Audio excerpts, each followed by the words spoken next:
அனைவருக்கும் வணக்கங்க. இது பாருங்க, எங்க வீட்டில் இருக்கக்கூடிய துளசிங்க. இது கருந்துளசி அப்படின்னு சொல்லுவாங்க.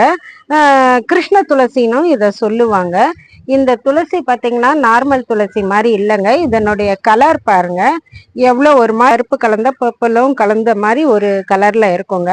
இதனுடைய பூக்கள் பாருங்க எவ்வளோ அழகா இருக்கு அப்படின்னு சொல்லிட்டு, இதுவும் கலர் வந்து பர்பிள் கலர் மாதிரி இருக்குங்க.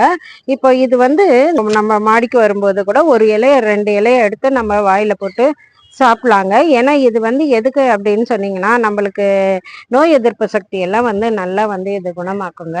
இப்போ நம்மளுக்கு சளி பிடிக்குது, ஜுரம் வருது, இல்லை சில பேருக்கு வந்து தொண்டை கட்டுது, அந்த மாதிரி இருக்கிறவங்க வந்து இதில் ஒரு 4 இலையை பறிச்சுட்டு போய் கொஞ்சம் மிளகு சீரகம்லாம் போட்டு கொஞ்சம் கஷாயம் மாதிரி வச்சு குடிச்சாங்கன்னா நல்ல உடல் நலம் வந்து சரியாயிடுங்க. இப்போ உடம்பு வலிக்கு கூட இது வந்து சரியா இருக்குங்க. மன அமைதியும் இது கொடுக்குங்க. நன்றி.